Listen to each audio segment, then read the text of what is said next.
All right, what is up, ladies and gentlemen? It has been, what, a month? Give or take? Yeah. Yeah, okay, it's been a month and a bit, and I apologize for that, mainly because, Yeah. one, my computer died, Conrad's work Lot is of stuff getting... happened. Yeah, Con's work is begun again, so he's very, very busy. So it's very difficult for us Yeah. to get this done on a weekly basis. I mean, we're going to change the days. We're figuring it out. Yeah, Yeah, we're figuring that out. Yeah, we'll do some changes here and there. I am such a professional. I forgot to put up what we're talking about today on the stream. I apologize for that. But yeah, today we are discussing monks. Sorry, fuck, what's wrong with me? Introduction, Jesus. Oh, so professional. So, welcome to Intelligence Check. My name is Paul, or Grim if you prefer. Across from me, of course, is my good buddy Conrad. What's up, boy? What's up? Wow, it's been so long. It's just absolutely terrible. So yeah, so like I say, so today we're talking about the monk class available to all player characters from the player's handbook. Now, as per usual, through all our other classes, we're going to go through the base class first, and then we'll come back to the subclasses that you have options for, of which there are 3 in the player's handbook. So, why would you make a monk, Con? Well, I, as cliche as it might sound, well, if you want to punch things and be cool, Yeah. and yeah, I mean, no, I'm actually trying to think of a proper reason as to why I'd want to play a monk. I guess, yeah, like having the ability to stand on my own 2 feet and not depend on a weapon and actually hold my own. Yeah. Man of brutal force, man or woman of brutal force, whatever. Like, be man. Yeah. Monks. Okay, so generally speaking, monks are like, they don't really fit per se. I mean, okay. So look at it from a perspective of every other class, right? You've got your spellcasters, you've got your martial classes. The monk seems so strange in that regard. You know what I mean? And, yeah, I get your point. I get your point. And as we go through, as you go through the class, you'll see why monks are not as flavor out the wazoo. So much flavor. You can do a lot of cool stuff with them. But in terms of raw mechanics, not as great as the other classes. But anyway, we'll talk about that in just a second. So, right out the gate, we'll talk about proficiencies for the monk. Okay, so right out, you wear no armor, and you'll know why when we get to the features. Yeah. You can use simple weapons or short swords. So any weapon in the equipment menu that is marked as simple, you can use. And why that's true also is why we'll get to that in just a second as well. You gain tool proficiencies. You choose one type of artisan tools or a musical instrument. So artisan tools are like your tinkerer's tools, blacksmithing tools, whatever you wish to use, that's available to you. Your saving throw proficiencies are strength and dexterity. Strength is a weird one. I don't know why they didn't choose wisdom. But yeah, because for monks, wisdom and dex are your most important stats. Dex, max that first, then your wisdom, and then constitution whenever you need it, essentially. Yeah. And then you choose 2 skills, either acrobatics, athletics, history, insight, religion, or stealth. Up to you to choose how you want to build your monk. And yeah, that's pretty much it. So let's begin with your... Actually, they get a lot of stuff at first level. Actually, not a lot of stuff. They get 2 things at first level. So let's begin with Unarmored Defense. Beginning at level 1, while you are wearing no armor and not wielding a shield, your armor class is equal to 10 plus your dexterity modifier plus your wisdom modifier. Now, depending how well you roll, at level 1, you could have a 20 AC. So it's always 10 plus your dex modifier. So maximum for that is 5 plus your wisdom modifier. Max is at 5. So you can have a 20 AC at level 1 if you roll well on your stats. So it's pretty cool.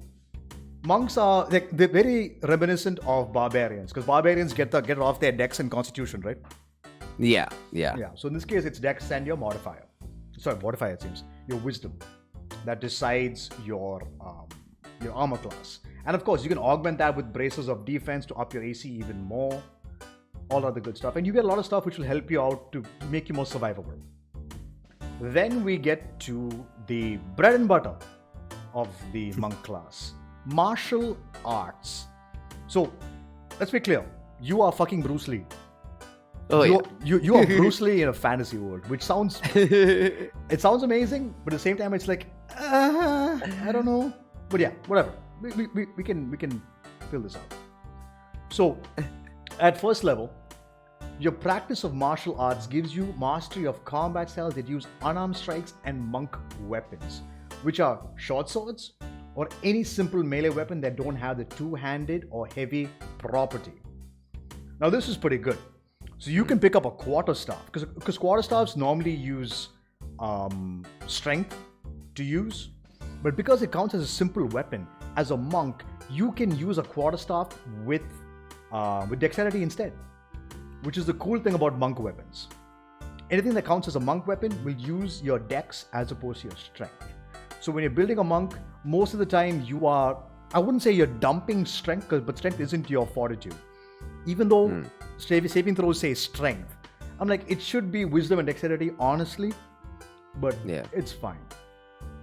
So, unarmed strikes normally, when you use that, like say if it's a barbarian or a fight or whatever, because you're gonna punch somebody, it's usually D20 plus your strength modifier, and then you'll do 1 damage plus your modifier, so maximum 5.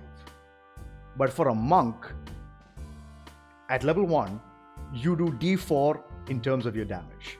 But what makes a monk great is that they get the chance. So come here to the next one. And of course, your martial arts dice, so it starts as a D4, and then at level 5, it becomes a D6. At level 11, it becomes a D8, and then level 17, it becomes a D10. And why that's important, we'll get to in just a second. So as you level up, your damage die goes up with your unarmed strikes. And also, when you use your action to make an unarmed strike when you use your action to attack with an unarmed strike or a monk weapon on your turn, you can make 1 unarmed strike as a bonus action. So you are one of the few classes right out the gate that gets 2 attacks per turn. And why that gets better, we'll get to when we continue going through. So you can always just I can use my quarterstaff, bonk you, and then punch your face in at level 1, which is ridiculous. It's very, very good for a monk right at the gate to have 2 attacks. And I'm glad they have that option, because other classes do metric fuck ton more damage on 1 turn, while you are just there to just soften up targets so your friends can. So exactly, if you're going to be a monk, do not expect to be the what's what I'm looking for? The hero of the party. You are not that. I'd say you want to be all over the fight. You want to hit, then move on to another target, weaken, move on to another target, weaken as much as you can. Yeah. And there are a bunch of stuff that can help you do that. So, Con, why don't you take a key? Ooh, okay. So, starting at 2nd level, you basically earn key points. And what is the table? Where is the table for key points? You start off with 2, and you get 1 key point per level. Let me pull the table on another page. So at level 2, this is their bread and butter. Key points are everything a monk can do. And when we get to the subclasses, you'll see why. The key is super important. But yeah, but starting at level 2, you begin with 2 points of key. And as you level up, you gain 1 key point. So at level 20, you have 20 key points. Oof. That's crazy. So basically, okay, I can't find the table, but you can spend these points to fuel various key features. You start knowing these features: Flurry of Blows, Patient Defense, and Step of the Wind. You learn more key features as you gain levels in this class. Ooh, these features are pretty awesome. We'll be coming to them. Yeah. So when you spend a key point, it is unavailable until you finish a short or long rest, at the end of which you draw all of your expended key back into yourself. You must spend at least 30 minutes of the rest meditating to regain your key points. Some of your key features require your target to make a saving throw to resist this feature's effects. The saving throw DC is calculated, well, basically it's, 8 plus your proficiency bonus plus your wisdom modifier.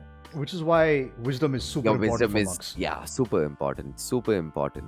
So coming to the features itself, the features you get to use when you use your key points. The first one is Flurry of Blows. So immediately after you take the attack action on your turn, you can spend 1 key point to make 2 unarmed strikes as a bonus action. Yeah. So at level 2, you can Coming make 3 attacks back per turn. to when we said this is one class that gets extra attack on first level itself. Yeah. Yeah. It's oof. Yeah, You pair that up. You can make 3 attacks in 1 turn. You pair that up with this. There you go. Like I said, you can only do D4 damage, but you're doing 3 attacks of 1d4 plus your dexterity modifier. You can rack up some decent damage right out the gate. It's decent. Like I feel monks shine well early game more than they do mid and late game. 100%. Sadly. Yeah. But but that's Flurry of Blows. And the next one is Patient Defense. You can spend 1 key point to take the dodge action as a bonus action on your turn, which is amazing. Yeah, basically all attacks against you have disadvantage. Yeah, which is awesome. Comes in handy. And then you have Step of the Wind. You can spend 1 key point to take the disengage or dash action as a bonus action on your turn, and your jump distance is doubled for the turn. Yeah. Most people use this essentially to dash more than disengage. Yeah. But it's pretty good. Like you double your speed. And monks are fast. Oh, super fast. Super That's why I'm fast. saying the way you want to play it. How I would play a monk is actually I would never focus a single target. I would always move from target to target. I'd lay everything onto one target, then just get out, go to the next one, whack them, get out, go to the next one. If I have a high AC, I might not disengage. I'm like, fuck it, I'll try and take the hit also. Go for it. No, fuck that. Dude. Just build a variant human, pick up mobile feet. Oh, Done. there you go. Yeah, even more better. Punch one guy, move next guy, punch one guy, move next guy, punch one guy. Yeah. They can't touch you.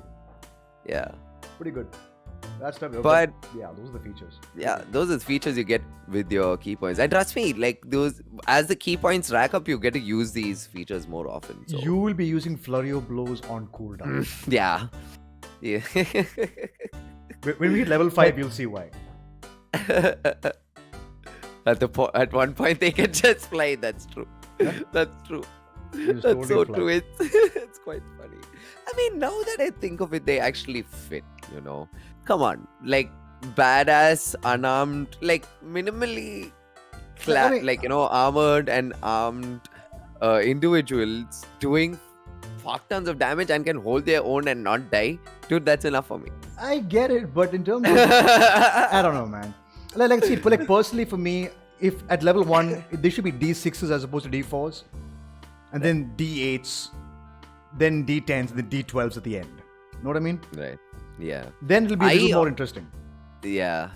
You know what? Both of us are getting sidetracked. Yeah. We'll come back to Yeah. this. But that's the key points that you get at second level, the first feature that you get. And then next is Unarmored Movement. So your speed increases by 10 feet while you are not wearing armor or wielding a shield. This bonus increases when you reach certain monk levels as shown in the monk table. And at 9th level, you gain the ability to move along vertical surfaces and across liquids on your turn. You can do Jesus. You can walk. Like Jesus, you can just walk across water. And that's the thing. It's not water. It's liquids. That includes lava. Yes. You can walk across lava. Yeah. That's pretty fucking sick. In my cool game, features. I'd let the monk go across it. I'd be like, motherfucker, at least your feet will burn. So I'll make him roll some small burning damage. Yeah, Take whatever. D4 of deep burning damage. Something like that, yeah. Which is perfectly Yeah. fine. You ain't getting away for free. Yeah. Piece of shit, breaking my game. No, monks can be annoying from time to time. If a person knows how to abuse a monk well, they can be quite fucking annoying too. Yep. Jesus. 100%. I mean, Unarmored movement itself might not seem like a very big feat, but having the ability to scale vertically is huge in a game like D&D. You want to infiltrate something? Send the monk up. Yeah, your freedom of movement, is such a, it's such a big thing in this game. Being able to move fast, they are the fastest class in the game, Oh yeah, without question. Barbarians come second, but monks just fly. Like I remember, I was level 9. And I had like 50 feet of movement, so I was like, let's go. Just flying across the map. It was great. Then we get to level 3. As we mentioned before, we're gonna go through the entire base class first. Then we'll come back to the subclasses. So at level 3, the subclasses for monks are called Monastic Traditions. So, like I said, in the player's handbook, there are 3 available options, which are the Way of the Open Hand, Way of the Shadow, and Way of the 4 Elements. And we'll go through them after we go through the base class. Also, at 3rd level, you gain a feature called Deflect Missiles. Now, I want to be clear about this. It doesn't deflect spells, arrows and bolts and spears and javelins. That throwable objects. Throwable objects, exactly. Not ranged weapon attacks, not magical attacks. So, when someone shoots an arrow or throws a javelin or whatever at you, you will roll a d10. You will add your dexterity modifier plus your monk level. So let's say you're level 3. So it's 1d10, and let's assume you have a 20 dex. So it's 1d10 plus 5, and your monk level is 3. So it's 1d10 plus 5 plus 3. If you reduce that damage to 0, you can catch the missile. And you can drop it, or you can use a key point to return the weapon at them. So this is a reaction thing they can do. You can do this when it's not your turn. Someone shooting at you, grab the arrow, throw it back at them. And if it hits them, baby, you just did the damage, right? They're going to hit you, you get to damage them back. Now, most of the time, I just use this to just reduce damage to 0. I don't want to get hit. I catch your arrow, I drop it. Because I want to use my key points for other things. Other more important and more damaging things. So I just catch it and drop it. Catch another arrow and drop it. It's pretty good. Yeah. Then level 4, the usual ASIs you get. You can increase so at 4th level, 8th level, 12th, 16th, and 19th, you can increase your ability scores. You can increase 2 ability scores by 1 or 1 ability score by 2. And of course, as per usual the rules, you can't increase the ability score above 20 using this feature. So this is the moment where you will be either maxing you will be maxing your dex, and then you will be working on your wisdom, and then of course Constitution is going to take 3rd priority, essentially, depending on how you want to play your monk. But dex and wisdom, 100% get those done as soon as possible. And then we have slow fall, which is fantastic. Again, monks get some amazing features, but just not good enough for me personally. Yeah, I love this class. I feel late game, I think, is when it just monks in some other classes outshine them. Yeah, monks come tier 3, tier 4 is just But yeah, beginning at 4th level, you can use your reaction when you're falling to reduce any falling damage you take by an amount equal to 5 times your monk level. Now, for those of you who are not aware of how falling damage works in D&D, if you fall 10 feet, you take 1d6 bludgeoning damage. So the higher you fall, the more d6s you rack up. So for you to be able to, so this is level 4, 20. You can reduce 20 points of damage. So you can flavor it the way you want to. You're falling down, you find, like say you're falling down from a building, you put your hand to the building, slow your fall down, jump off down to another place, slow your fall again. Lots of flavor is available for monks to use to describe their abilities, which is why people like playing the monk, because the flavor is fantastic. Like for example, let's go back to the weapon situation, your simple weapons. Like you can take 2 clubs, attach a chain, and you have nunchucks. Yeah. Pretty cool. You are fucking Michelangelo from TMNT. Radical, bruh. Whatever, just do whatever Play you or want. not. Yeah, have fun. All that good stuff. So that's slow form. Then, now the meat and potatoes begin. Can't take it away. Level 5. Well, level 5, they get extra attack. We don't have to explain what extra attack is. Yeah. But they also get stunning strike. Stunning strike. No. Stunning fucking strike. Yeah. So you can interfere with the flow of ki in an opponent's body. I love some of these wordings they put off in here. That was 3 good. When you hit another creature with a melee weapon attack, you can spend 1 key point to attempt a stunning strike. The target must succeed on a Constitution saving throw or be stunned until the end of your next turn. Yep. This is where monks can be annoying. Yeah. Because like we mentioned, you now have extra attacks. You hit twice. Yeah. Use flurry of blows. You get to make 4 attacks per turn. Yeah. 4 attacks per turn. And you can stunning strike on all 4 attacks. The main issue being, though, is that most monsters and stuff that DMs throw at you actually have a very good con score. Especially as the game keeps progressing, it's getting harder to stun them. Yes, and after a point, even the DM will be like, they're immune to stuns. It happens. Yeah. But stunning strike is essentially what people play monks for.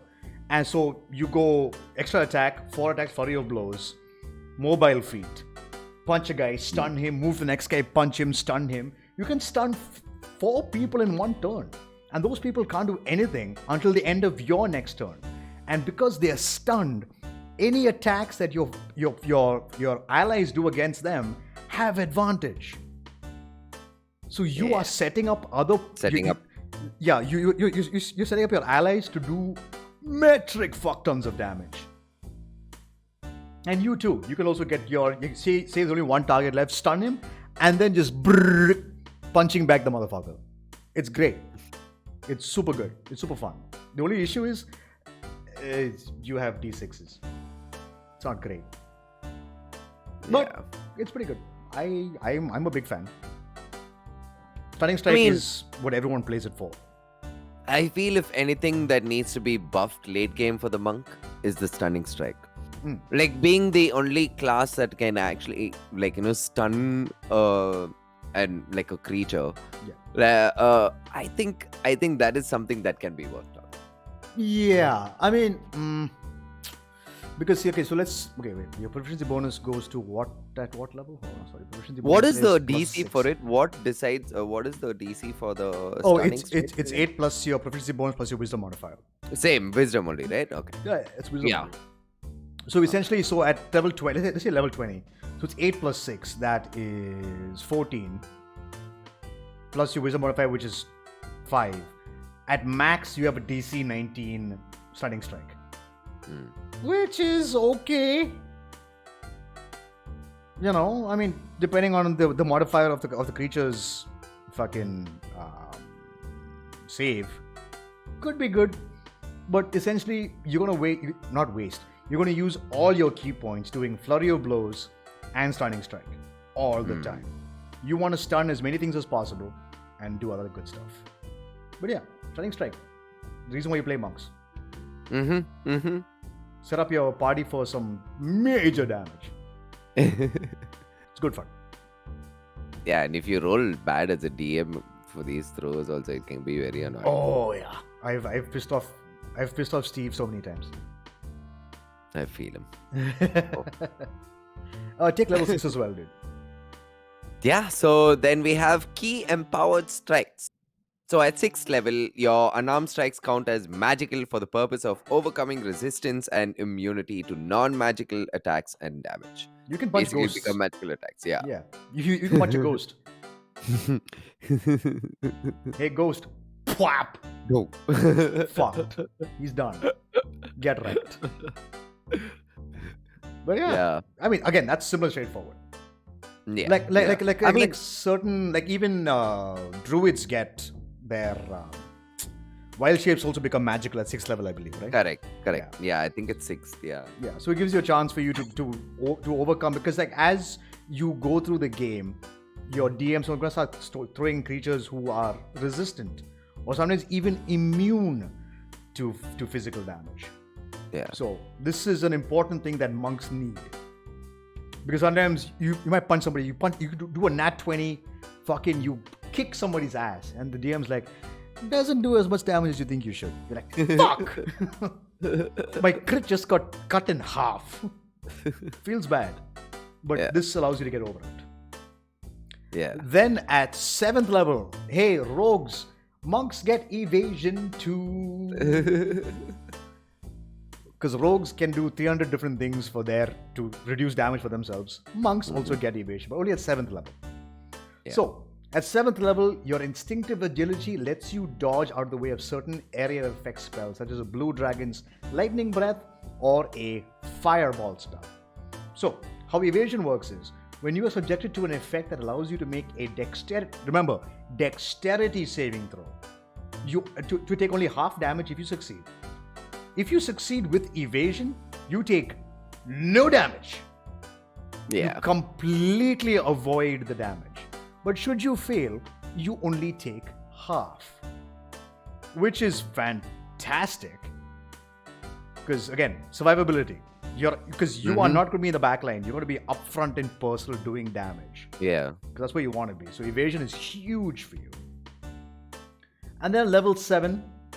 I mean, again, you get another feature at level 7, which is called Stillness of Mind.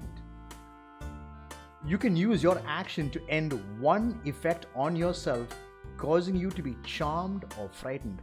And this is important because at this point, I think so that this is what, tier 2? So tier 2 in the game, at this point, this is when the DM is going to start using stuff like fear or charm you to, to come to their side, or charm you to make you useless. You can just go, how about no? Fuck you. Problem is, it's an action. Encounter a random succubus. Yeah, but unfortunately, it's an action to do so. So technically, you forego your turn. But still, that foregoing the turn to not be charmed by a creature is always the smartest thing to do, guys. Just saying. 100%. Because remember, you use action to end the turn. You can use a bonus action for the dodge action, or you can use it for disengage. Yeah. Or dash. And get the fuck out. Yeah. Because remember, you can only make that bonus unarmed strike only if you take the attack action on your turn. Yeah. So you can just go, I'm no longer charmed, bonus action patient defense, or bonus action, I'm going to get the fuck out of party here. Just run the fuck away. Yeah. They get so many features. I'll do level 10 as well. Yeah. So at level 10, it's called Purity of Body. At 10th level, your mastery of ki flowing through you makes you immune to disease and poison. So, monks, you want to go for a drinking contest? Make sure you have this. You no longer have to roll constitution saving throws because you are immune to poison. Yep. Disease is one of those weird things. Like, disease is not really done well in this game. Yeah. There are some homebrew rules for disease, which are kind of brutal but fun actually. But it's mainly for the poison resistance, poison immunity. Someone hits you with a poison attack? No. I refuse to be poisoned. Easy peasy. Yeah. Take the next one, dude. Well, the next one at 13th level, you get Tongue of the Sun and Moon. So basically, you learn all spoken languages. Right? Yeah. And any creature that can understand a language can understand what you say. So, this is what I'm saying, no? The later features, some of these things is what I feel could have been a little better.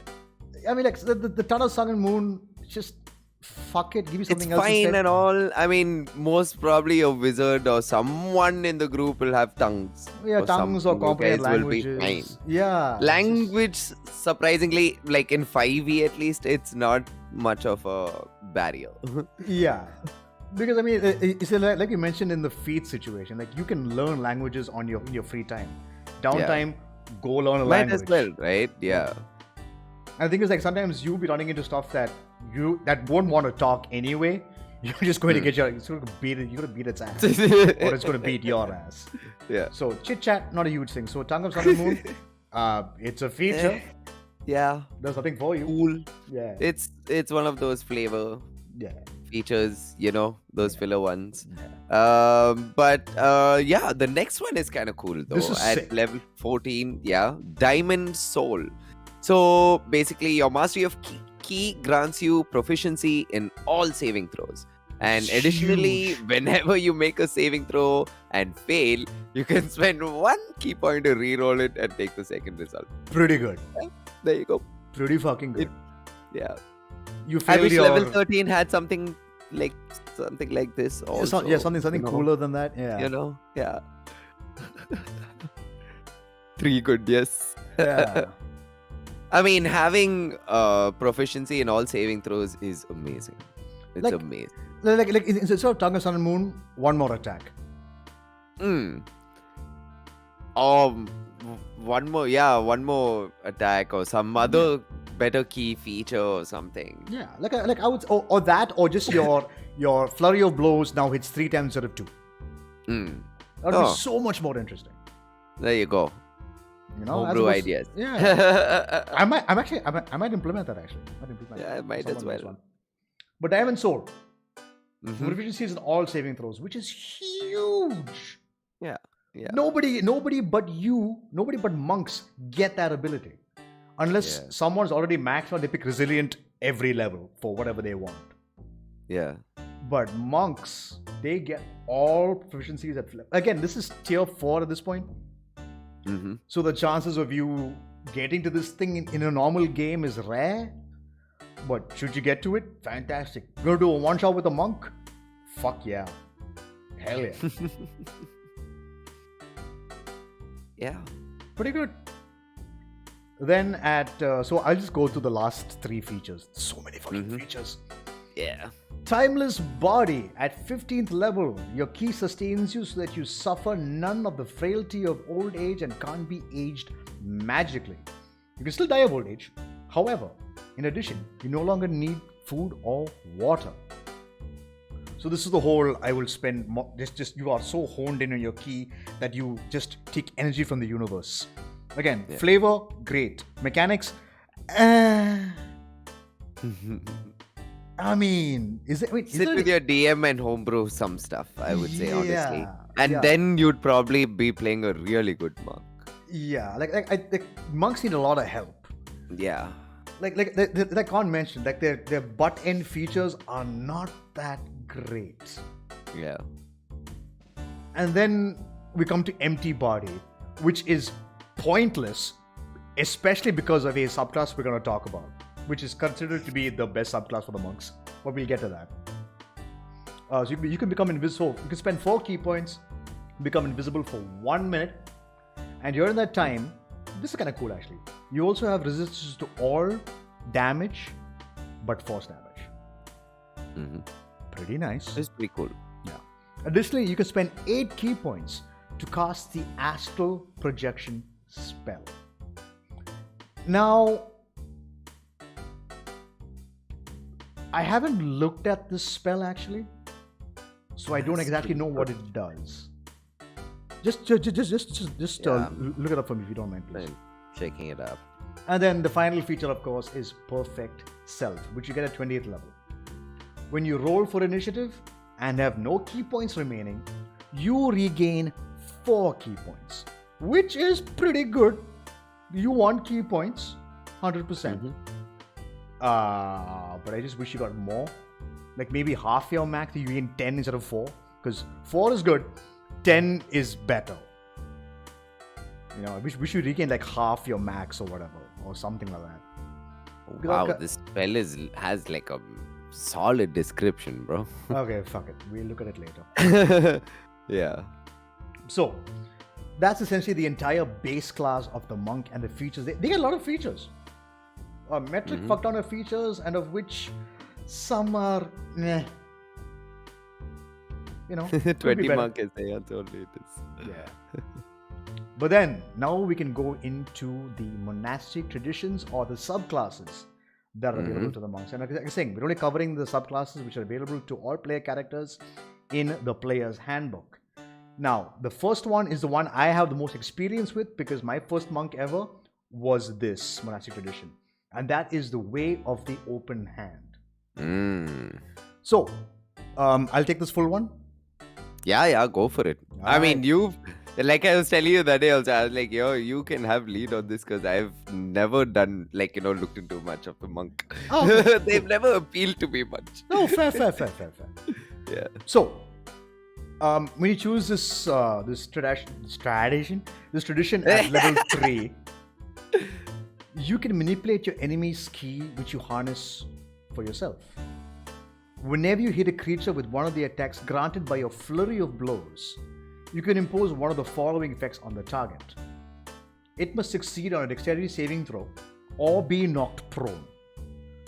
So essentially, if you can stun these guys on the first turn, like your first attack, stun them, and then use your flurry of blows, and they have to make a dexterity saving throw.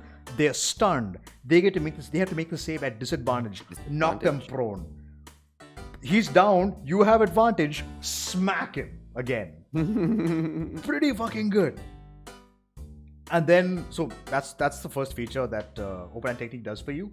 The next feature is it must make a strength saving throw. If it fails, you can push it up to 15 feet away from you, which is actually more useful than you think. People forget that displacement in D&D is extremely powerful. Oh, yeah. You can knock a dude off a fucking cliff if he fails. And if he's stunned, he's failing. You knock him off a fucking cliff. Like I remember I knocked a fire giant off a cliff. He fell in lava and took no damage because he's a fucking fire giant, but I yeeted a fucking fire giant. And that's the best Uppercut. part. Yeah, just uppercut him. He's been just straight up. And the best part is there's no limit. I can yeet a fucking Tarask. I can yeet an elder dragon. An ancient dragon, I can just yeet him. 15 feet. Only 15 feet, mind you. But still, there is no upper limit on what you can yeet. Yeah. If they fail a saving throw, you can throw them. Pretty fucking good. And this one, which is actually kind of neat, is that you can make sure that it doesn't take reactions until the end of your next turn. You do this shit, say you have allies in melee with it. You hit it. It can't take reactions, which means all your allies can just step away without taking any opportunity attacks. So you are there as a facilitator. Like monks are facilitators. You are there to make sure everyone else looks good. Yeah. You take no credit. You give all credit to everybody else. And this will happen all the time. Trust me on that. And then we come to Wholeness of Body, which you gain at 6th level. You gain the ability to heal yourself. As an action, you can regain hit points equal to 3 times your monk level. But you must finish a long rest before you can use this feature again. So at 6th level, 3 times 6, 18. You can self-heal for 18 points immediately. No rolling. 18 healing instantly. Which is, at 6th level, that's not a whole lot of healing, I'll be honest with you. Because that's still a good top up. It's a good top up. I mean, like, say you're like on the verge of death and you need that like slight bump to your HP. Yeah, sure. But then again, once again, you're giving up your action to do so.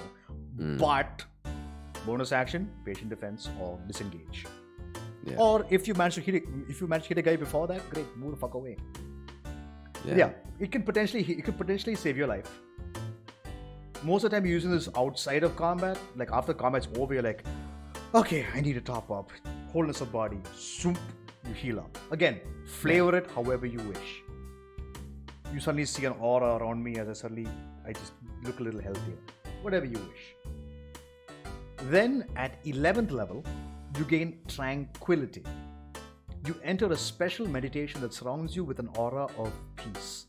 At the end of the long rest, you regain the effect of the Sanctuary spell that lasts until the start of your next rest. Now, here's the problem. Sanctuary ends when you attack. So, get fucked. Right. Because as a monk, you have a high initiative, like you have high dexterity, which means chances are you're going to be going much sooner in the combat round. The only time Tranquility will come into effect is if you're late in the combat round and you're up front and people have to attack you. Now, for those of you not familiar with Sanctuary, whenever someone makes an attack against you, they need to make a wisdom saving throw to be able to bypass your defenses. And this one will unfortunately use your spells, your DC, which is 8 plus your wisdom modifier plus your proficiency bonus. So essentially, it's the same as your key save DC. Key save, yeah. It's the same. And at 11th level, your proficiency bonus is what? Let's see. 11th level, your proficiency bonus is plus 4. So that's 12, say, so that's 17. Actually, 17 is not bad. It's not bad. DC 17, not bad. Yeah. I mean, at that level...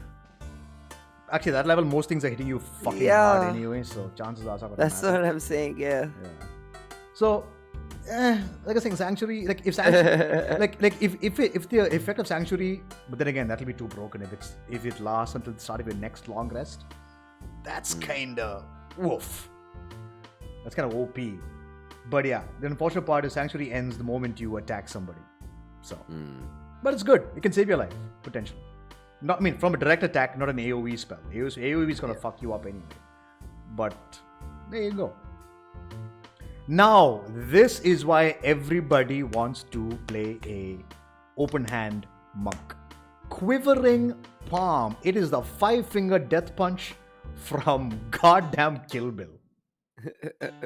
Save or die. This is exactly what this means. So, at 17th level, you gain the ability to set up a lethal vibrations in someone's body. When you hit a creature with an unarmed strike, you can spend 3 key points. That is so fucking cheap. 3 key points to start these imperceptible vibrations, which last for a number of days equal to your monk level. So 17th level, 17 days, they are affected by this. The vibrations are harmless unless you use your action to end them. To do so, the target must be on the same plane of existence as you. Now, when you use action to end the effect, the creature has to make a Constitution saving throw. If it fails, it dies instantly. Instantly, it is dead. If it succeeds, though, it takes 10d10 necrotic damage, which is still significant. Still solid. Still a chunky amount of fucking damage. 10d10, average that out. That's what, 50 damage? 50 damage? Yeah. That's pretty good for 3 key points. And level 17, you have 17 key points. Fuck it. Every turn. But the only problem is, you can only have one creature under the effect of this effect at a time. You can't have multiple people with the same effect, because that would be broken. Yeah. Touch. Okay. All of you die at the same time. That'll be super fucking cool, honestly. That'll be really, really cool. But in terms of gameplay balance, not so great. But a cool effect. Just, I shake someone's hand. Like it says Unarmed Strike. I said, fuck it. You shake some dude's hand, you don't like the way he's looking at you. Quivering Palm. Follow him for a couple of days. See what he's like. See if he's an asshole or not. If he's an asshole, end him. Just go, fuck you. This is the fuck you. This is the fuck you ability. So, save or die. Quivering Palm is awesome. If you ever get a chance to do a level 20 one-shot, Quivering Palm, everything. Have fun with it. Then we move on to what is considered to be the best monk subclass in all of 5e. And I am inclined to agree. It is actually super fucking good. So, pretty cool. The Way of the Shadow, or Way of Shadow, I should say. You become Batman.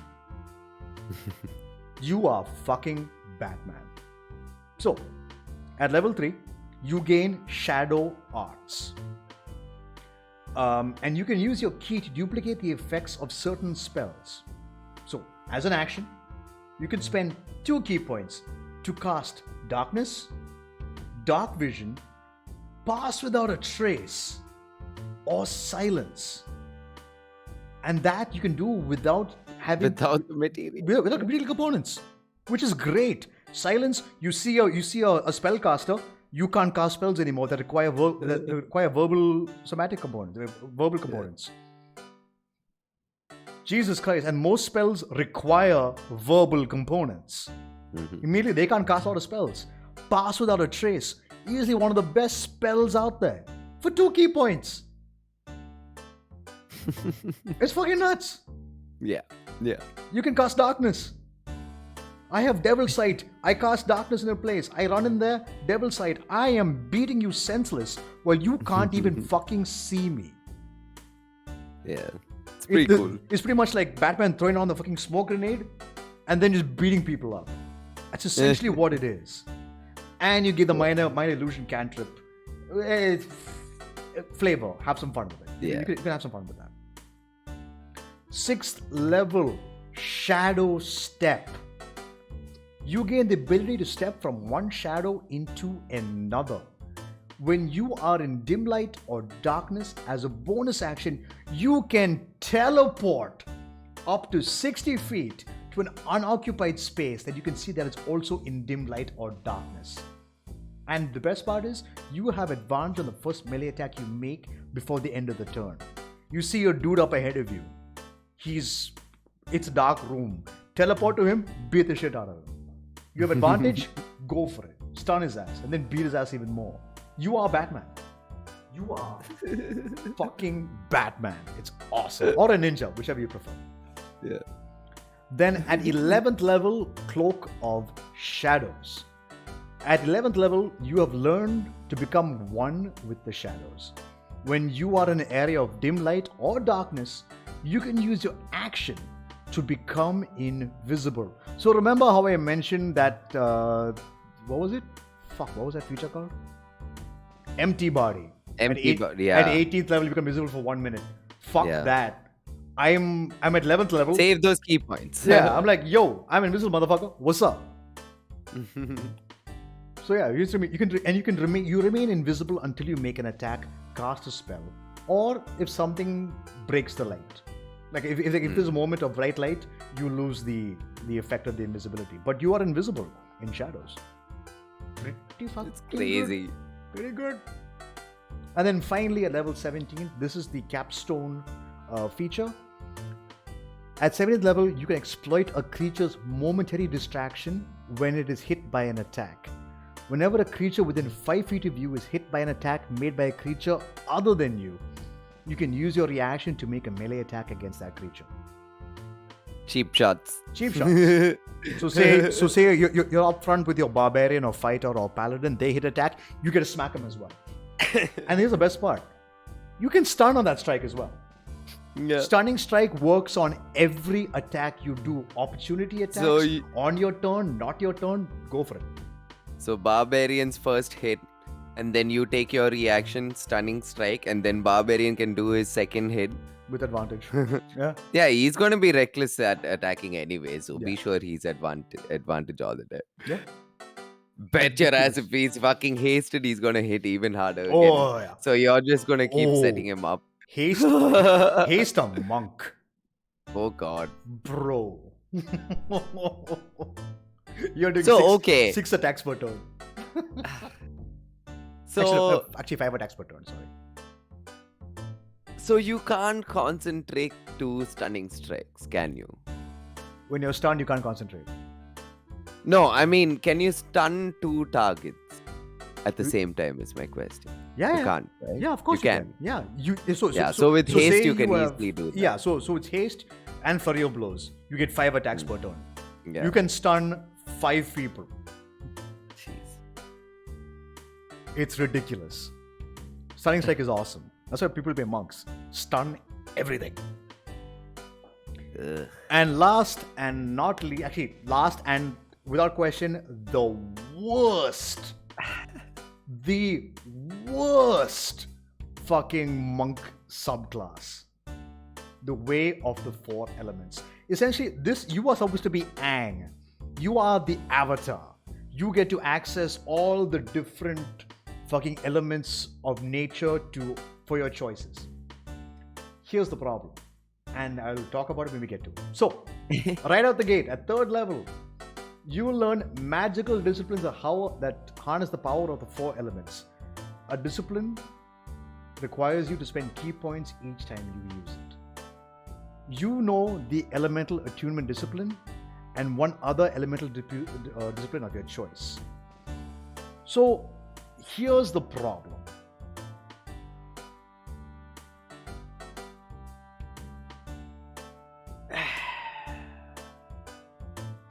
I don't know, man. It's okay. I'll read through everything and we'll go through it. So casting elemental spells. Some elemental disciplines allow you to cast spells. Wow. To cast one of these spells, you have to use a casting time and other rules, but you don't need to provide material components for it. That's probably the only cool thing about it. So you can cast some kick-ass spells, and you don't need any of the material components because some spells require material components. So once you hit 5th level in this class, you can spend additional key points to increase the level of the damage of the spell provided. For example, Burning Hands. You can spend additional key point and increase the damage even more. Like, it's so... this class is so key heavy. Yeah. It's so key fucking heavy that you have nothing available for your other stuff. I want to stun a dude. Or do I want to cast a spell? Honestly, like, I don't even want to read this shit because most of it's garbage. It is utter fucking garbage. Like, if you guys want to read the series on your own, it's garbage. But you know what would make this class actually good? Guess what would make this class good, Maja? I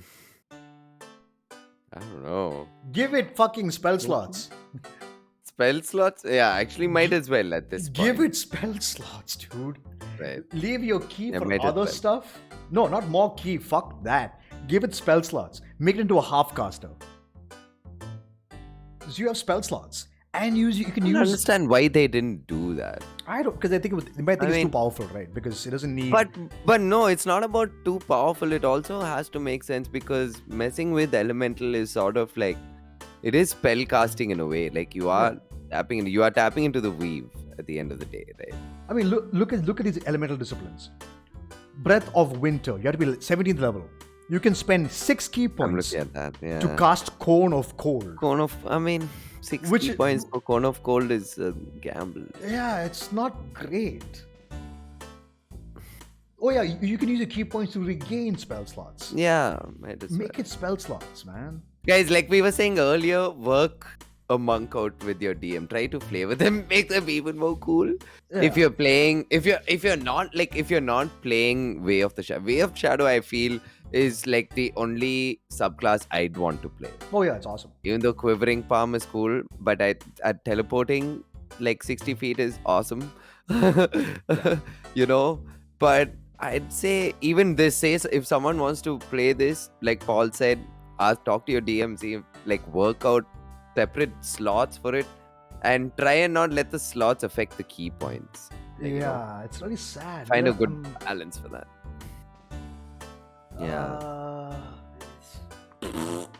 Yeah, I'm just going through it as well. I've never gone through this class. I've only heard of this subclass. Yeah. I'm just glancing through it. I'm like, this shit is boring. It's so bad. It could be so cool. Thunders. You can cast 2 key points to spend 2 key points to cast Thunder Wave. Why would I? Yeah. I mean, if I have the Quivering Palm thing, I have 15 feet, right? Way of the Palm, you get to displace 15 feet. Yeah, you gotta yeet this is 10 feet. Yeah. It's like for 2 key points. It's using a good. spell. It's not good. No, it's not. I'm trying to find some redeeming features. No. 4 key points to cast gaseous form target. Why would you cast gaseous form on yourself in the first place? Yeah. Okay, 4 because- key points to cast fly on yourself. Yeah, but you have to maintain concentration. Yeah, cool. I mean, just play a race that can fly at some point. Right? Exactly. Yeah. Just Worried. play an Arakokra or something. You can fly. Arakokra or something. Yeah. Yeah. You can fly at level because the wind is 11th level. You can cast flying. I'm an Arakokra. I have 50-foot flying speed at level 1. Level 1, yeah.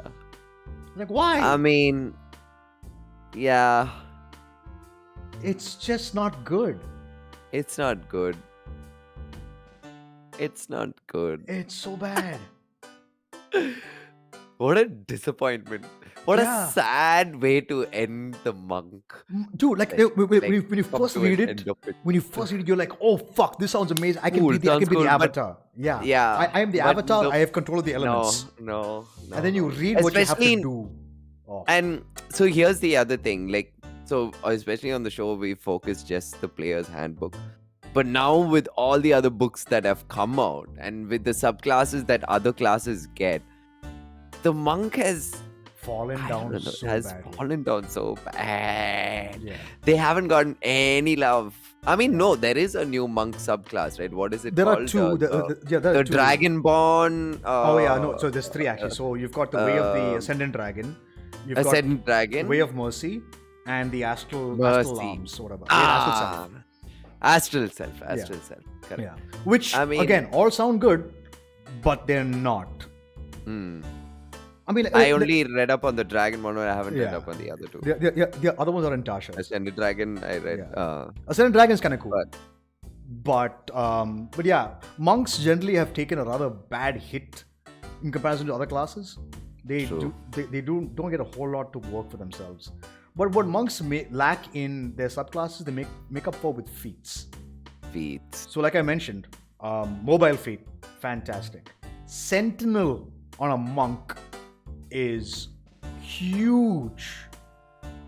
Yeah.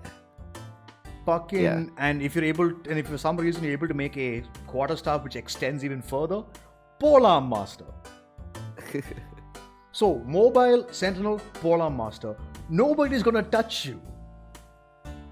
That big giant running at you, smack, stop moving. Now I'm gonna walk away.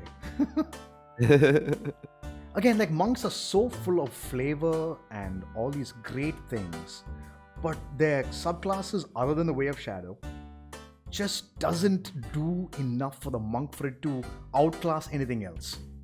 Like if I want to be a frontline fighter doing like control, I'd rather just play a battle master fighter, Yeah. because a battle master fighter you can do a lot more than a monk can do. Yeah. Because all your saving throws are based off your strength or off your dexterity. Mm-hmm. Mm-hmm. As opposed to And- for these guys, most of the good stuff that they do is based off constitution. Yeah. So it's just like, and monsters at high levels have good constitution. Oh, So it's fucking hard. yeah, it's hard to get somebody. High level, it's really hard. Yeah, like tier 4 is when monks just fall off. They're not good. Which is Like so even sad. if you look on the other side of the coin also, if you want to play something that's melee and not about control but just in your face high damage, fucking barbarian. Why would you play anything else? Yeah, I mean, go Right. barbarian, go hexblade, go blade singer. Yeah. Like a blade singer essentially is the avatar with a sword, Yeah. and you have better spell. They are access. cool. And they are fucking wizards. Yeah. For heaven's sake, at the end of the day. And they are cooler than this. What is this way called again? Way of the Four Four. elements. It's so bad. Yeah, it's This had such potential to be so good, and then you read it, you're like, oh my fucking I'd god. say, yeah, just homebrew it. Yeah. If you want to play Way of the Four Elements, again, we're not saying playing a monk that can channel the elements. Of course, that should be the. That's awesome. In fact, this should be the subclass for the monk and not Way of Shadow. Hmm. Right? At the end of the day, what's your key? It's more about channeling your energy, right? It's Yep. just being one. Yep. Way of the Shadow is more about being like, working in the shadows, being able to. It's kind of a little. It's a different sort of flavor for the monk, but this is like the monk. Yeah. So this should have been like the highlight of the subclasses out of all the subclasses. But Yeah. it ain't. But no, it is. I mean, just Google it. Go to YouTube.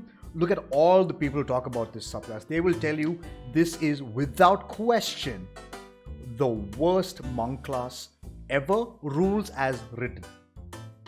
Yeah. Rules as written. This is garbage. Hot garbage. A steaming hot pile of garbage. Do not play this. It's a trap unless you're DM and you sit down and work it in a way to make Work it it work. out. Yeah. Yeah. If you can make it work, great. It'll be fantastic. But otherwise, it is just hot garbage. I recommend not playing the Way of the Four Elements Monk. Yeah, Shreya says Shadow's more rogue than Monk. I totally agree. It feels like, yeah, I'd agree with that. But then rogues do their own shit for that also. I mean, just build a fucking arcane trickster and you're good. And then you also have like Gloomstalk Rangers. Gloomstalk or Ranger, yeah. So you've got competition on that end also. Exactly. So like, there's other classes that do it better than you do. Yeah, this is why Way of the Four Elements should have been, and like even though like Way of the Open Hand also is good, but apart from, yeah, I don't know, monks, man, they're in a weird place right now. Really weird place. Like they are without question the weakest class in the game right now. Without question, Yeah. weakest class in the game right now. Because until Tasha's, the Ranger was the worst. Actually, no, not Tasha. Until Xanathar's, the Ranger was the worst. Now, thanks to Xanathar's, Tasha's, and Fizbin's, Rangers have just gone out the fucking wazoo. Holy shit. The Rangers has got such overpowered abilities. The Monk, mediocre across the board. Which is so sad. Sadly, at the moment, So sad. But feels bad. like if you have a campaign running from levels 1 to 10, from 1 to 11, monks are great.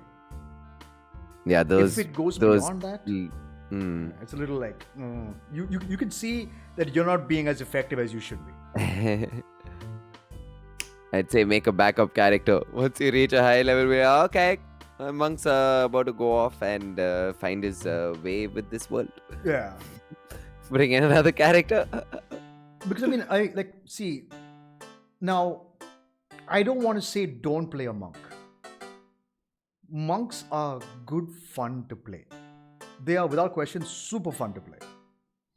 Because just weaving in and out of combat, doing stunning strikes whenever you can, you are just fast moving, crowd control, setting up people for success. You are that and that alone. You are not the hero. You are never the hero. You are the guy making sure other people look good. And it happened a lot. When I was playing a monk for my first time ever, I was just stunning people and everyone else is just beating everybody else up. I'm like, cool, yeah, you got that. And I always use my goddamn, until you're better off using a weapon like a quarterstaff till level 16. Because a quarterstaff at the beginning is a 1d8 weapon. Yeah. Why the fuck would I punch somebody when I can use my quarterstaff as a d8 damage? At level 1, I get to use d8 as opposed to a 1d4. It's like just smack them with a. The only difference is the bonus attack you make is Unarmed Strike, which is fine. But you can stun somebody with your staff also. Smack him. Smack him with the temple, they're stunned. It's just. It's really, really sad. I wish the damage dice was better. Much better. Because so 5th level 1d6. You gain proficiency with short swords. Short swords start at 1d6. So it's just pick up a quarterstaff and go to town, bro. 1d8 bludgeoning damage, smack them. Yes. Monks, they need a rework. They definitely need a rework. Something to bring them up to scale with the other frontliners. Why would you pick a monk over a fighter, paladin, or a goddamn barbarian? Why would you do it? Yeah. Honestly. Or a hexblade warlock. There's so much more you can do with those other classes than a monk, which is so unfortunate. And I still maintain that monks, for some reason, do not fit the aesthetic of D&D. Even though I love I monks, can see the aesthetic working. it can work, but I it can feels see it work. shoehorned more than a natural progression. You know what I mean? Right. It's kind of like how in World of Warcraft, suddenly the monk class is available. Because the Mists of Pandaria, because there are pandas who do Kung Fu. It's like, okay, still weird. Considering there are fucking necromancers and fucking paladins and goddamn badass, all this shit. And then, it's weird. Like Bruce Lee showing up in the middle of a fantasy fight. It's kind of strange. You brought fists to a magic fight? What? Get the fuck out of here. You know what I mean? Again, I know I'm talking a lot of smack. But I talk a lot of smack about this because I love this class. And I want it to do well. And Wizard, the guys who publish D&D, need to do something about this class. Yeah. Something. So at the moment, guys, if you're going to play a monk, sit with your DM, homebrew the fuck out of it. Make it work for you. Make it work in a way that makes sense. To be, otherwise, like Khan said, come late game, you're useless. Yeah.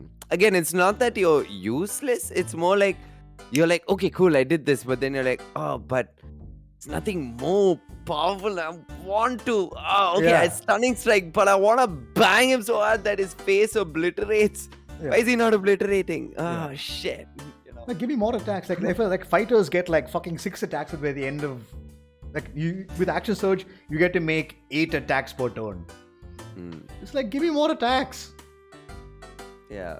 Take your fucking tongue of Sun and Moon and give me extra attack again.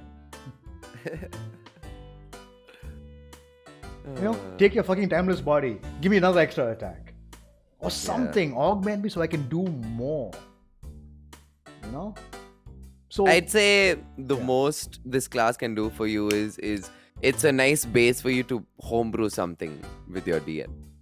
100%. Like if you want to sit and try and tailor a melee character that mainly uses their fists and stuff on this sort of line, on the lines of a monk, go for it. Yeah. Use the monk as your basis for it. Yeah, it's pretty good. Because I mean, like, so then again, you have pugilist. Exactly. I was going to say. Ah, damn it!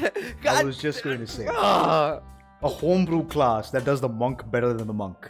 I love the fucking pugilist. See, now that I say I'll never play a monk because I've always remember some time back also I was telling you I want to play a pugilist and I've got an idea.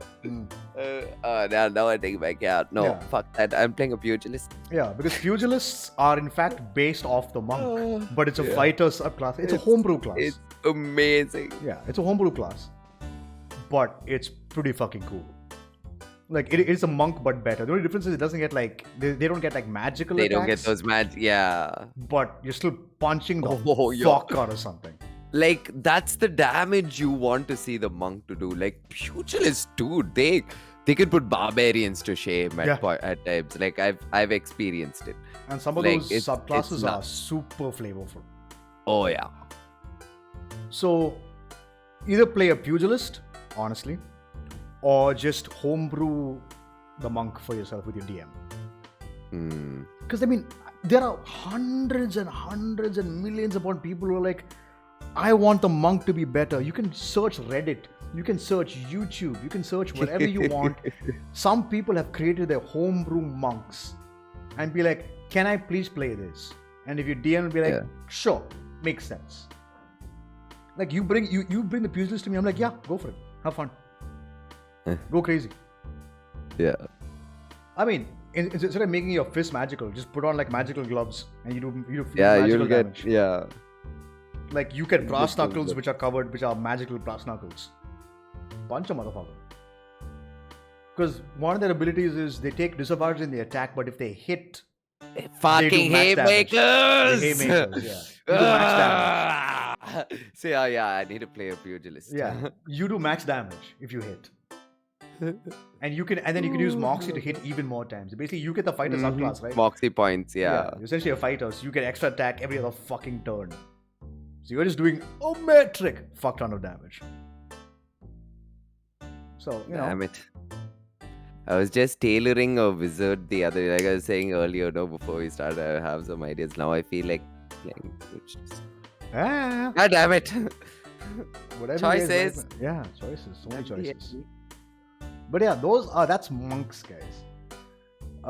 A class that requires a lot of help and a lot of help. Yeah.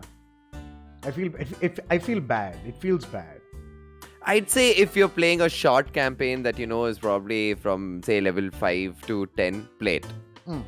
You won't feel this deficit we're talking about. Yeah. You'll be like, oh, I'm actually doing good. I'm pretty cool. Hexblade Pupils with Magic Knuckles? Yeah, why the fuck not, dude? Yeah, why not? That's your weapon. Let's go.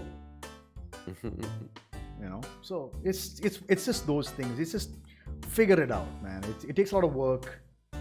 Monks are good. They can be great. They can be amazing. It's just rules as written, not great. Yeah. But yeah, that's everything for the monk, guys. Thank you guys all so much. Anything you want to add, Con? No. Help them. Help me this. But I mean, monks, again, lot of flavor. You can have so much fun with the flavor of them. It's good stuff. It's just that when the flavor is good, the mechanics are not, which is very disappointing. And at one point in D&D, as much as flavor is awesome, you do need to do damage. It's what's gonna keep you surviving at the end of the day. Yeah, or mix being viable. Rather, what I mean to say is you need to be more viable to your party. After a certain point. Yeah. Because and the 4 elements monk needs so much help. Oh God, so painful. It's so bad. Painful. So that glance was just painful. Just no. Absolutely terrible. But yeah, so that's everything from us here today, guys. Thank you guys all so much for watching. We will not be having an episode next week, being that I am out of town and I will not be able to host the show. So unfortunately, Inteligense Chek is once again going on a hiatus until the new year. One, because Khan's going to be busy because he's got a bunch of shows coming up. I won't be in town. So we'll come back and then either we'll tackle the Paladin class next or we'll figure it out. I mean, push come to shove, if you can't figure anything out, we'll just talk about Paladins because Paladins are like the poster boys. They're awesome. And Dragons. They're awesome. Yeah. They're awesome. Paladins are just nuts. But yeah, so thank you guys all so much for watching. And we'll see you all next time. Oh, I completely forgot. Remember, guys, you can always hit us up on our various socials. So for me on Instagram, @House of Grim, or you can follow me on Twitch right here on my channel. Or you can follow Conrad at ConnorBoy24_TV on Instagram. Or go to his channel on Twitch, which is ConnorBoy24. On Twitch, of course.